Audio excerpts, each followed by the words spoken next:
लेकिन धन्य है राजा परीक्षित। क्यों क्यों धन्य न हो? जिस राजा परीक्षित को माता उत्तरा के गर्भ में ही भगवान मिल गया हो, वह कहीं बिगड़ेगा। अपने पुत्र जन्मेजय को बुला के राज गद्दी पर बिठाया और चल पड़ा घर छोड़ के। ध्यान देना, एक ही ऐसा स्थान है जो तुम्हें मौत के फंदा से बचा सकता है, एक ही। राजा परीक्षित जान लिया अब कहां जाना। ध्यान देना, राजा दशरथ जी को जब कष्ट हुआ कि मेरे संतान नहीं है, तो गुरु की शरण वशिष्ठ के पास गए।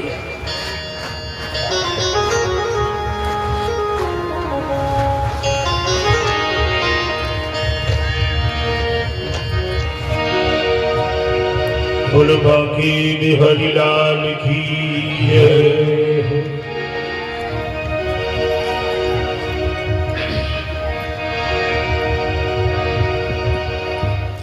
चलो लगे आगे उड़न दे किरण दे नहीं लगता था।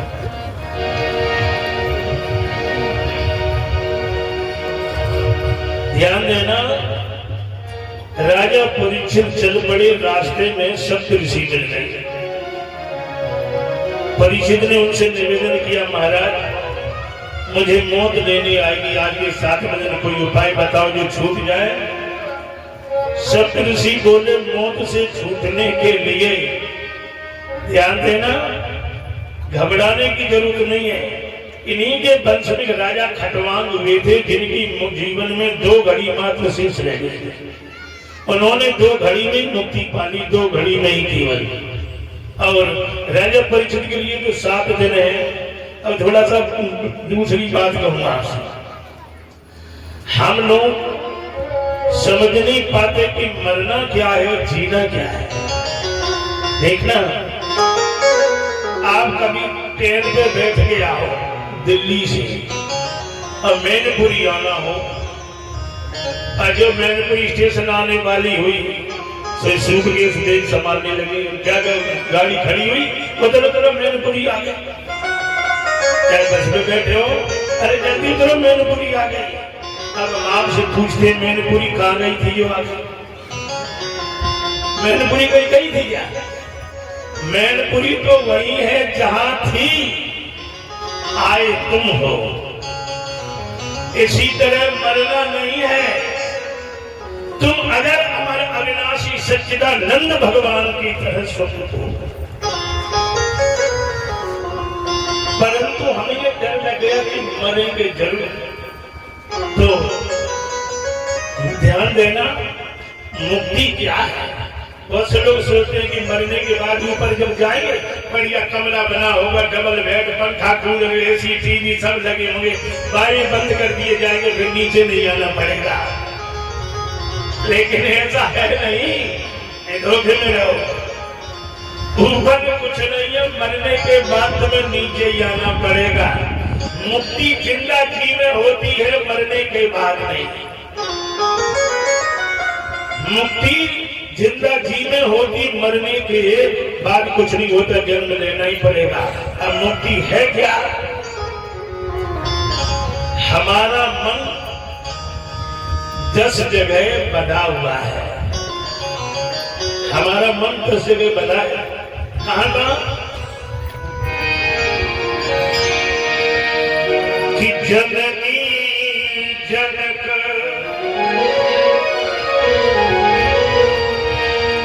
जननी जनक बंधु सुख दारा, धन धन भुवन हृदय परिवारा।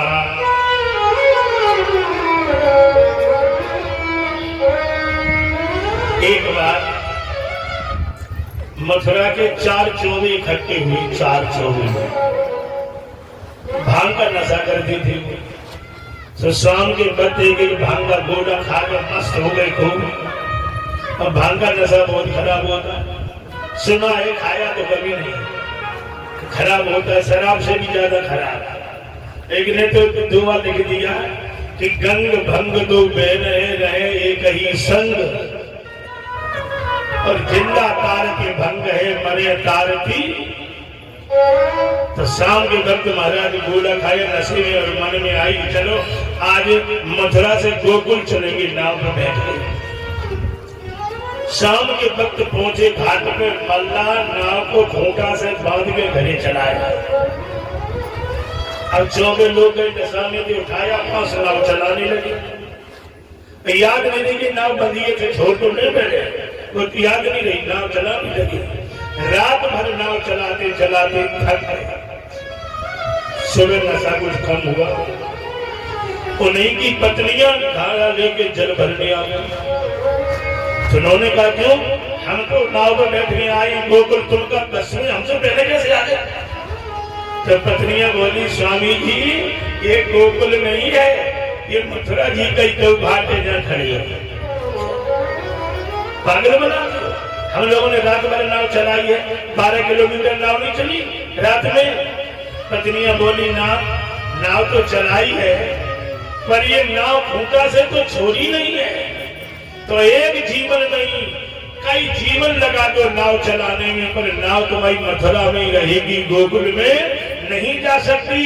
कथा पढ़ो, चाहे प्रवचन करो, चाहे संत बनो, चाहे जटा रखाओ, चाहे तिलक करो, चाहे खोपड़ी बन खड़े हो जाओ, जब तक मोह रूपी खूंटा से ये जीवन की नैया ममता रूपी रस्सी से बंधी रहेगी, छोड़ोगे नहीं, तब तक ये जीवन की नैया गोकुल में ही रहेगी, मथुरा में नहीं। जब मथुरा से नहीं जा सकती गोकुल में, अगर गोकुल में उस पार ले जाना है तो अपनी जीवन की नैया को ममता रूपी रस्सी से, मोह रूपी खूंटा से जो बंधी उसको छोड़ना पड़ेगा। राजा परीक्षित मोह का परित्याग कर दिया, सारा राज्य वैभव छोड़ के, पर कहा गया आप सदगुरुदेव की शरण में ढूंढते ढूंढते थक गया। गंगा के किनारे आज भी जो लोग गए वहां सुखताल में, आज भी वह पीपल का पेड़ खड़ा है, जहाँ पे परीक्षित जी उससे टिक करके बैठ गए थे, रो गए। कोई साधन नहीं, कोई उपाय न दिखे, कुछ नहीं। अंत में एक बात ध्यान में आ गई कि हे गोविंद, मैं तो ब्रह्मत्व से मर गया था, कला के गर्भ में तुमने मुझे जीवन दान दिया, और अगर तुमने जीवन दान दिया है तो मृत्यु संभालने के लिए तुम्हें ही आना पड़ेगा, और कौन आएगा? बस इतनी सी केवल बात कही। तो जो पिताजी के बुलाने से वन से लौट के नहीं आए, दिगंबर देश में वह 16 वर्ष के भगवान कंचुकी बनमाल पटिता तम पीताम्बरो दिगंबरोत रूपम थे श्री सुखदेव। और सुखदेव भगवान की वही सुखदेव जी अपने हाथ आ गए। भागवत में तो लिखा है चमन वशी गौतम बड़े बड़े संत महात्मा थे, सुखदेव को प्रणाम करते हैं। अब भागवत में लिखा है स्वयं वेद व्याधि खड़े होकर सुखदेव जी को प्रणाम करते हैं। आप कहोगे पिता को प्रणाम, पिता कर रहा प्रणाम, तो यहाँ पिता पुत्र का रिश्ता नहीं है। क्यों? दिलोगारी दिल से है, दौलत से कोई सरोकार नहीं, और बुजुर्गी तो अक्ल से है, उम्र से कोई दरकार नहीं। जब सबने प्रणाम किया तो परीक्षित जी ने सुखदेव जी से कहा कुछ नहीं।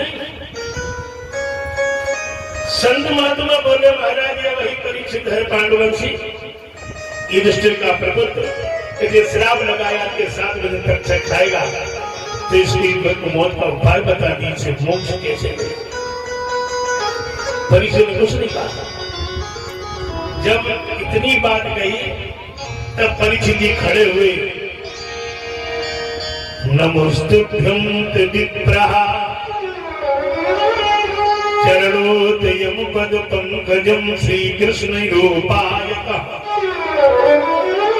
बंदो नमामि तेन केशवा हे युक्तं तयं ब्रह्मनिष्ठा ध्वजा नमोस्तुभ्यं विप्रः। प्रणाम करके हाथ जोड़ के खड़ा हो गया। याद है ना, यह एक बात और सीख लो, किसी से कोई बात पूछनी हो तो क्या कहेंगे, बेटे सुनो मैं प्रश्न को उत्तर दे, ये पूछने का ढंग नहीं। सुखदेव जी से क्या पूछने का महाराज, एक होती है जिज्ञासा, एक होती पिपासा, एक होती इच्छा जागृत। राजा परीक्षित ने निवेदन किया, चरणों में प्रणाम करके कहा, महाराज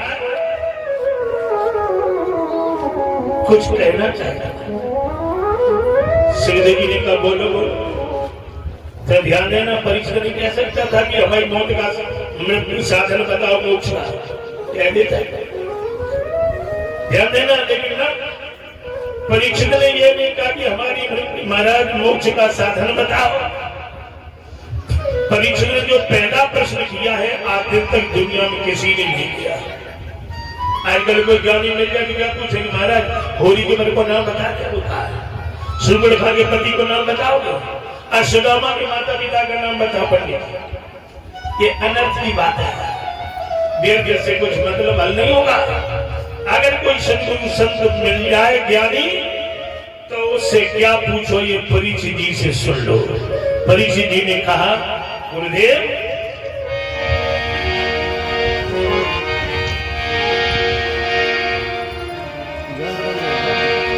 कालम महातई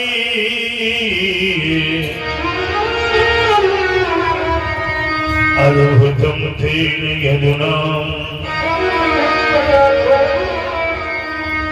मृत्योदग्रसित कलेवरंबम मोतिदाता हे अतिम भगवान वे। महाराज जिज्ञासा यह है कि जिस जीव के शीश पर मौत खड़ी आवाज लगा रही हो, उस जीव को अंतिम समय में क्या उपासना, क्या साधना करना चाहिए। पूछेगा ये कहते महाराज हमारी मुक्ति को बताओ। लेकिन जब सुखदेव जी ने प्रश्न सुना तो हृदय गदगद हो गया, और जब कथा सुनाने के लिए तैयार होते ही जाते थे, तब तक स्वर्ग से देवता अमृत का घड़ा लेके वहां के नीचे बड़े साथी। अरे महाराज सुखदेव जी से देवता बोले, महाराज ये जो कथा परीक्षित को सुनाने जा रहे हैं इसे मत सुनाओ। ये मरने के डर से तो आया है, तो हम अमृत लाए हैं, इसे अमृत पिला दो, अमर हो जाए, घर चला जाए। पर ये कथा इसे मत सुनाओ, कथा हमें सुनाओ। तो देवताओं की बात सुन के सुखदेव ने कहा, ये तो निर्णय परीक्षित करेगा, हम क्या करेंगे। तो परीक्षित से पूछा गया, बोलो आप कथा सुनोगे या अमृत पियोगे। तो आज का परीक्षित का क्या कहता है, और जैकेट में परेशान देना कि महाराज देना दो अमृत, हमें छुट्टी हो, घर चले जाए। लेकिन अगर परीक्षित वो अमृत पी लेता तो आज जो कथा मत आप लोग पान कर रहे हैं जीवन में सुलभ नहीं होती। क्यों? अमृत पीने वाला एक ही अमर होगा, और कथा मत पान करने वाले जितने लोग आ जाएंगे वो सब लोग अमर हो जाएंगे। आप लोग बैठे हो, चिंता मत करो, एक भी नहीं मरेगा इनमें। क्यों नहीं मरेगा? इसलिए नहीं मरेगा कि भागवत अगर सुनोगे तो पता चल जाएगा मरने वाले हम नहीं हैं, जन्म लेने वाले हम नहीं हैं, मरने वाला मेरा शरीर है, हम शरीर नहीं, हम तो शुद्ध चैतन्य आत्मा है। न चेतनती शस्त्राणी न दान पाऊंगा, गीता का दूसरा अध्याय कहते हैं। ये पता लग जाएगा। ये प्रश्न सुनकर के महाराज सुखदेव जी का हृदय गदगद हो गया, और ये प्रथम स्कंद भगवान श्री कृष्ण के चरणों में सादर समर्पित है। 32 श्लोक का पहला श्लोक प्रश्न